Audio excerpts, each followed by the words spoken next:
Bendiciones a todos los hermanos, pastores, líderes de las iglesias. Bendiciones a todos. Bueno, vamos ahora a entrar a la séptima iglesia del libro de Apocalipsis.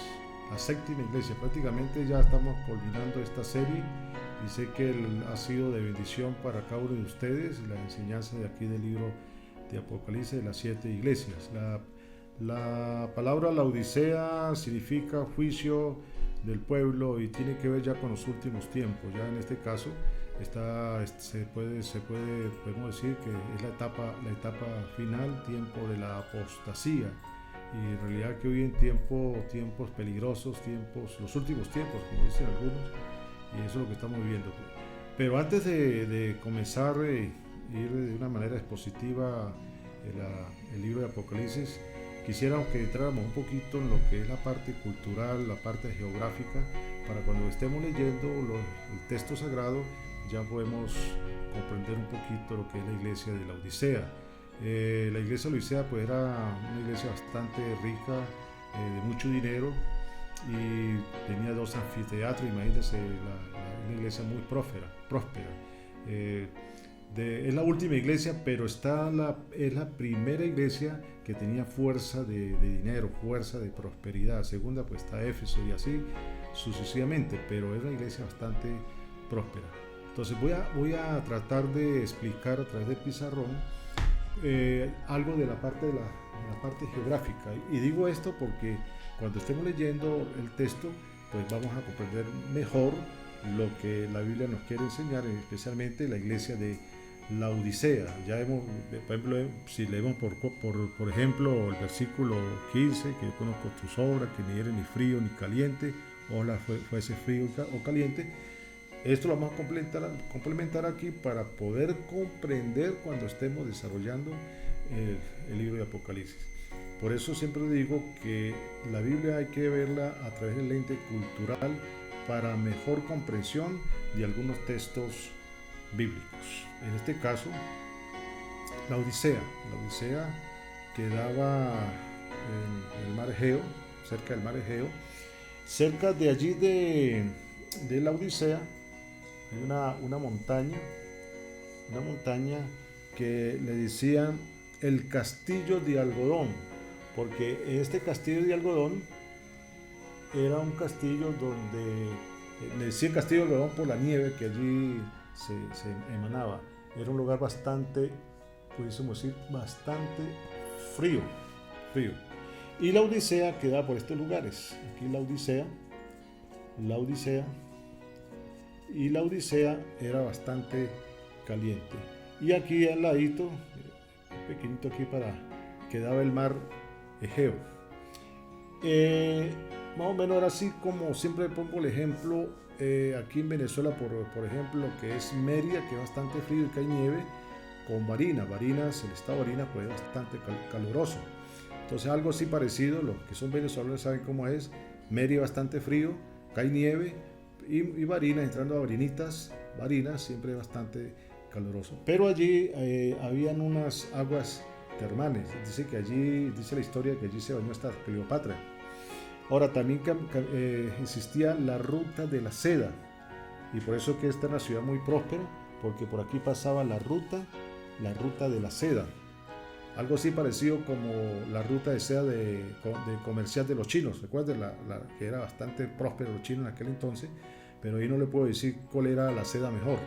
Algunos dicen que eso se encontraban estas rutas comerciales, ¿no? Se llevaba a la China y la China traía de esos lugares el material de lo que era la seda.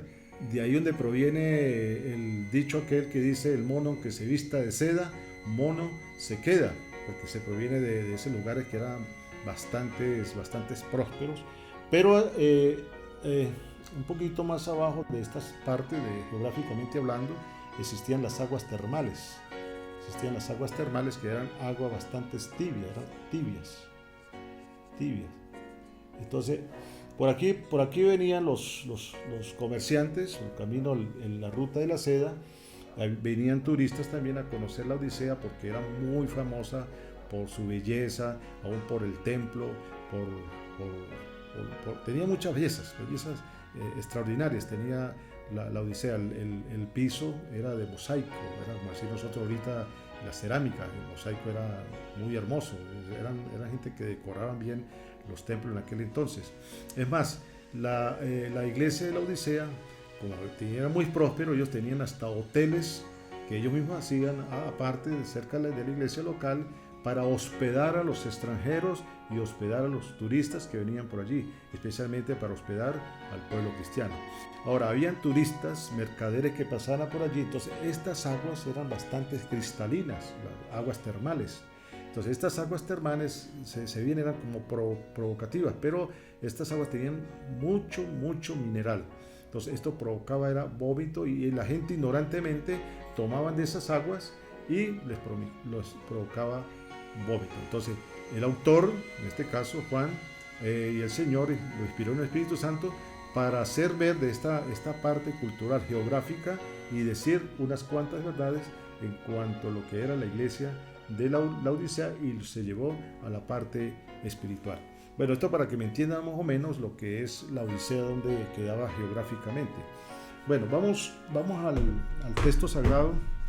Además, en el libro de Colosenses, capítulo 4, versículos 16 al 18, no lo vamos a leer por cuestión de tiempo, pero se dice que se escribió una carta a la Odisea. ¿Dónde está esa carta? No se sabe. Como decía también en la tercera carta a los Corintios, en la carta de Enos, que habla por allá uno de las epístolas menores. ¿Dónde está estos libros? No se sabe. Algunos se luchan por estas cartas y empiezan a buscar por internet y averiguar. El Señor Dios nos dejó los 66 libros, así que no le busquemos la quinta pata al gato para buscar cosas que no debemos de buscar. Dios no permitió que esta carta de la Odisea se introduciese allí por alguna razón. Ahora, vamos a leer lo que es el versículo 14 al 16, que es interesante también cuando estemos compenetrados de lleno con el estudio de esta iglesia, la Odisea. Prácticamente en un sentido escatológico y profético, nosotros somos laodiceanos hablando proféticamente. Porque estamos en la última etapa, la etapa de la apostasía. Ahora, el versículo 14 al 16 dice: y escribe al ángel de la iglesia. La palabra ángel, ya sabemos que significa en griego mensajero de la iglesia local. En la Odisea, he aquí el amén, el testigo fiel y verdadero, el principio de la creación de Dios, dice esto: yo conozco tus obras, que ni eres frío ni caliente, ojalá fuese frío o caliente, pero por cuanto eres tibio y no frío ni caliente, te vomitaré de mi boca. Ya al ver un poquito lo que acabamos de estudiar de la parte geográfica de la Odisea, ya comprendemos más el texto sagrado, ¿sí? Ahora, esta palabra amén, ¿qué significa esta palabra amén? Especialmente en hebreo. Por eso en la transliteración de las palabras a veces tienen su diferente significado, ¿no? Nosotros como cristianos sabemos que amén significa así sea, y es así, parecen como sinónimos, pero tiene algunas diferencias, y eso por la cuestión de la cultura y del significado de cada idioma sagrado, que es el hebreo, el griego y el arameo. Entonces, amén, ¿qué significa en este caso amén? Indica lo que estoy haciendo, lo voy a cumplir. Eso es lo que indica el amén. Indica lo que estoy haciendo, lo voy a cumplir. Eso es lo que está diciendo el Señor a nosotros. Lo que Él prometió que lo va a hacer, bueno, Él lo cumplirá en su debido tiempo. Dios da de todo, Dios nos da, pero también así como lo da, también lo puede quitar. Bueno, el versículo 17 es también interesante y lo complementamos con la parte que acabamos de estudiar. Dice: y esto tiene que ver acerca del ambiente que había en la iglesia de la Odisea. Usted sabe que cada iglesia pues tenía su ambiente, empezando de Éfeso hasta esta iglesia, la Odisea. Tenía su ambiente, su parte cultural, cómo Dios trata con ellos. Y esta carta pues también Dios nos habla a nosotros, trata con nosotros de una manera muy subjetiva. Dice el versículo 17: porque tú dices, yo soy rico y me he enriquecido, y de ninguna cosa tengo necesidad, y no sabes que tú eres un desventurado, miserable, pobre, ciego y desnudo. Pobre, ciego y desnudo. Es como si Shakira se hubiese inspirado en este texto bíblico, pero ese era el ambiente que existía en la Odisea. Ellos eran muy prósperos. La Odisea era una iglesia muy próspera. Y es más, cuando Roma, ellos tenían terremotos, Roma, por pagar los impuestos, Roma los ayudaba. Llegó un momento en que los laodiceanos le dijeron a Roma: no nos ayude, que tenemos bastante dinero para poder construir, para poder sacar la ciudad adelante. Pero ellos se sentían autosuficientes. Llegaron el momento que ellos no necesitaban de nadie, ni siquiera del Imperio Romano, ¿sí? Y eran autosuficientes. Y así hay también hoy en día iglesias iguales así, que son autosuficientes. Recuerdo yo un ganadero de aquí de Venezuela, llanero, le dice a un familiar mío: mire, yo tengo muchísimo ganado, todo eso que usted ve es mío, pero tengo tanto ganado que el médico me prohibió comer carne, ni siquiera un chicharroncito lo puedo comer. Y tenía mucho ganado. Es como el que tiene un carro último modelo y no sabe manejar. Entonces así era la iglesia de la Odisea, cuando le dice: pero porque tú dices yo soy rico y me he enriquecido. Ellos prácticamente tenían la esperanza en el dinero. Y aquí algo muy interesante que nos indica la iglesia de la Odisea, es que el dinero, y esto se lo está diciendo el Señor a la iglesia de la Odisea, y se lo dice a usted, querido y amado pastor, que el dinero no indica la armonía con Dios, de que la iglesia está próspera. Cuidadito con eso, porque hay iglesias que su esperanza está en el dinero, y no es que sea malo tener dinero, porque en 1 Timoteo 6:17, Pablo le dice a Timoteo de los ricos, pero los ricos tenían su esperanza era en el dinero, y eso es antibíblico. Nuestra esperanza debe ser Cristo, el Señor. Yo conozco en la actualidad organizaciones que le ponen a sus pastores metas.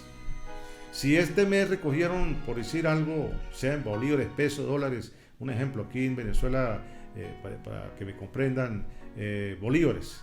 Si en diezmo y ofrenda recogieron 500,000 bolívares, entonces el líder le dice: ahora el otro mes tiene que 600,000 bolívares. Le ponen metas. Y la pregunta es: el interés y la esperanza está en el dinero. ¿Y dónde están las almas? ¿Dónde está el interés por la gente espiritual, por los hermanos de la iglesia? ¿Dónde está, como dice la palabra del Señor, dónde está la viuda? ¿Dónde están los huérfanos? ¿Dónde está el extranjero? Entonces muchos ponen su esperanza es en el dinero. No es que sea pecado o malo ser millonario o tener mucho dinero, no.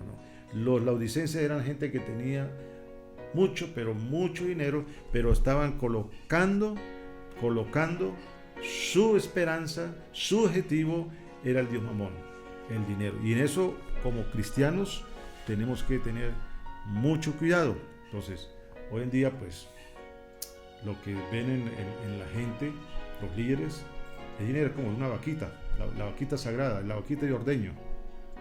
Y donde le meten que si pactos, que si usted da, y que si usted da una palita, yo le va a dar un paylover de dinero.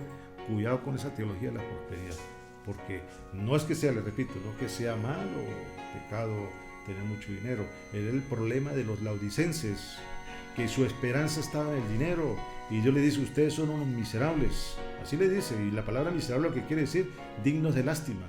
Eso es lo que le quiere decir el Señor a la iglesia de la Odisea. Su esperanza era en el dinero. Y bueno, el versículo 18 dice: por tanto yo te aconsejo que de mí compres oro refinado en fuego, para que seas rico, y vestiduras blancas para vestirte, y que no se descubra la vergüenza de tu desnudez, y unge tus ojos con colirio para que veas. Por tanto yo te aconsejo que compres de mí oro refinado. ¿Qué será el oro refinado? El oro refinado se está refiriendo a la fe. Primera de Pedro 1:7. lo que tiene uno que tiene valor como cristiano es la fe en Cristo Jesús. Hay que colocar nuestros ojos, como dice el libro de los Hebreos, puestos los ojos en Jesús, el autor y consumador de la fe.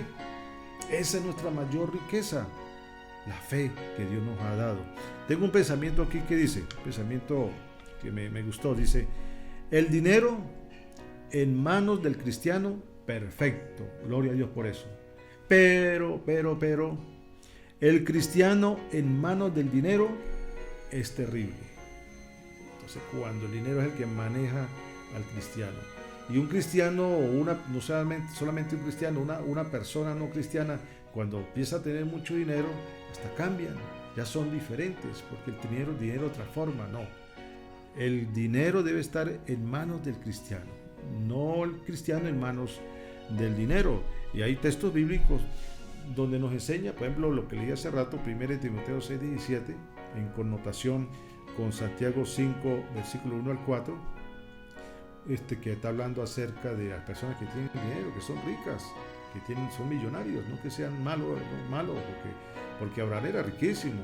Los apóstoles, como ejemplo Pedro, que tenían barcas, como si tenía varias compañeras, gente que tenía dinero, pero ellos siguieron al Señor, sus ojos fueron puestos en el autor y consumador de la fe, su fidelidad era al Señor, y se fueron a seguir al Señor, pero con una esperanza de tener la bendición del cielo.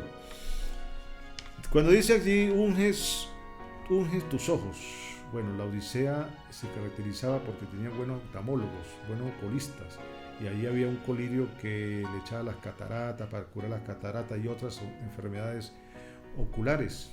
Algunos dicen que el apóstol Pablo fue allí por sus problemas que tenía de los ojos, lo dice el Didache, de la doctrina de los apóstoles.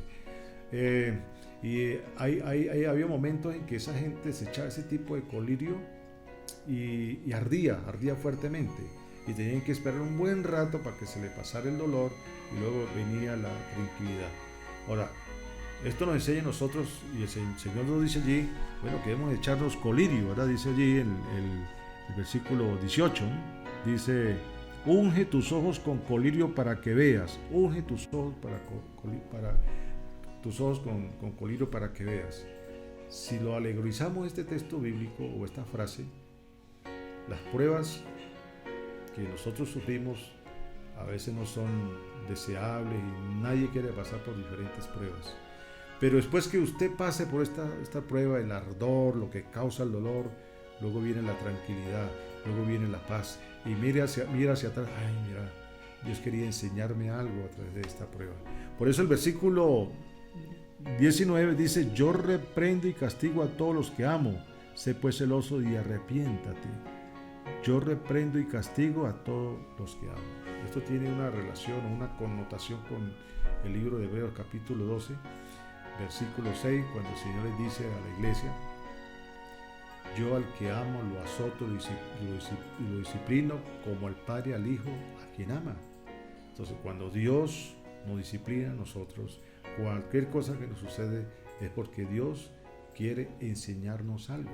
Entonces, cuando esté pasando por la prueba, que le duele ese colirio que te está echando en los ojos, Dios quiere que tú veas bien la realidad, porque a veces es necesario pasar por pruebas para aprender, para madurar, para superar muchas cosas. A los cristianos les gusta la prueba, pero como dice un coro que se canta en la iglesia cristiana, batallar no es batalla si no vienen las pruebas, si no vienen las luchas, batallar no es batalla. Entonces, a veces el colirio duele, pero luego viene su resultado apacible, y luego podemos ver con claridad lo que el Señor quiere para con cada uno de nosotros. Entonces, oro refinado, recuerden, el oro refinado es la fe, no el oro ese que fabrican por ahí de fantasía, sí, que parece oro pero no es el oro refinado, el oro fino. Nosotros aquí en Venezuela usamos el oro de 10 quilates, 18 quilates, 21 quilates. Llegué a conocer el oro no recuerdo ahorita los quilates altos, cuando fui pastor de árabes en Mérida, y había un oro que era no amarillo como rojizo, pero era, no sé, de 27 quilates, algo así, pero un oro fino. Ahora, Dios lo compara con el oro refinado, algo especial. La riqueza que podemos tener nosotros es nuestra fe. Y gloria a Dios por eso, gloria a Dios por eso, por lo que Dios nos ha dado. Versículo siguiente dice: he aquí yo estoy a la puerta y llamo. Si alguno oye mi voz y abre la puerta, entraré a él y cenaré con él y él conmigo. Vamos a leer hasta el versículo 22. Al que venciere le daré que se siente conmigo en mi trono, así como yo he vencido y me he sentado con mi Padre en su trono. El que tiene oído, oiga lo que el Espíritu dice a las iglesias. Gloria al Señor por estas grandes verdades que están allí. Dice: yo estoy a la puerta y llamo. Hay una frase muy hermosa que tiene un contenido espiritual. Dios, el Señor, es tan caballeroso que Él llama. Él llama. Y la única puerta que se puede abrir por dentro es la puerta de nuestro corazón. Por fuera no hay cerrojo. El único que la puede abrir esa puerta soy yo. Pues Él está a la puerta y llama. Y si alguno entra, deja entrar al Señor, pues cenaré con Él y Él conmigo. ¿Qué quiere decir esto?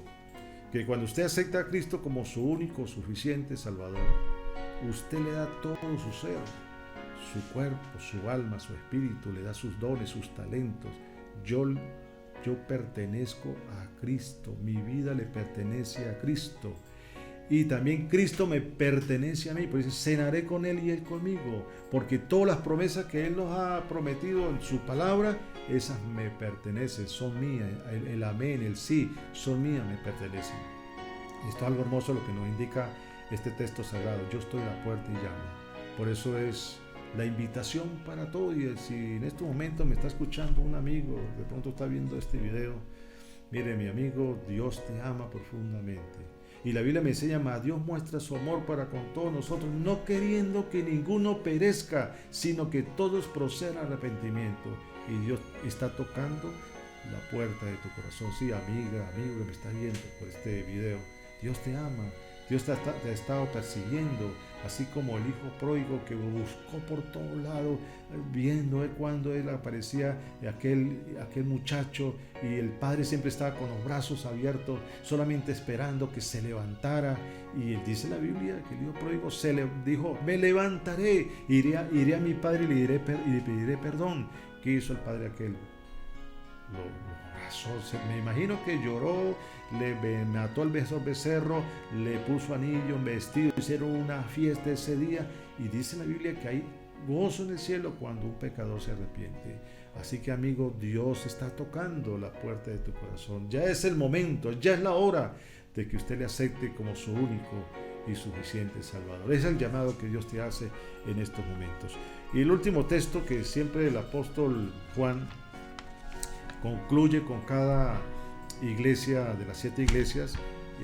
Siempre me ha gustado ese texto bíblico. Dice: el que tiene oído, oiga lo que el Espíritu dice a las iglesias.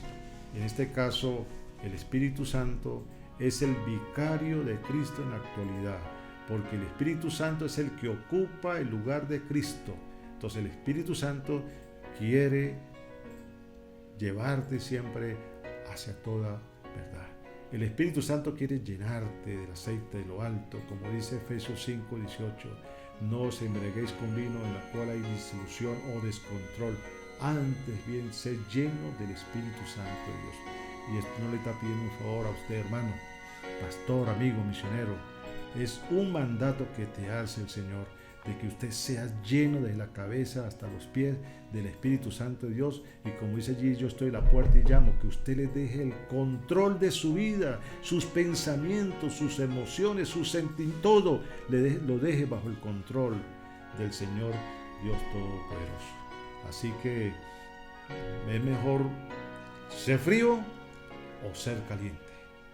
El tibio lo va a vomitar de su boca. Y estos textos bíblicos, disculpe que le diga, pero estos textos no nos están indicando la pérdida y la salvación como algunos dicen, no, Señor. Lo que está hablando es la relación que tenemos con nuestro Dios. Es mejor que sea frío o eres caliente, que estés bajo el fuego del Señor, y no que seas un profesante de un mediocre, sino que Dios quiere que tú seas un instrumento siempre y por siempre en las manos del Dios Todopoderoso. Y recuerda, Dios quiere que tengamos lo más valioso oro refinado, la riqueza más grande que nos ha dado Dios, según 1 de Pedro 1:7, es la fe. La fe vence el mundo. Por la fe los héroes de Hebreos 11 vencieron todos los obstáculos. Entonces, puesto los ojos en Jesús, el autor y consumador de la fe. Que Dios me le siga bendiciendo de gran manera, y recuerde que somos más que vencedores por medio de aquel que nos amó, y es Cristo Jesús, nuestro gran Dios. Dios me le siga bendiciendo.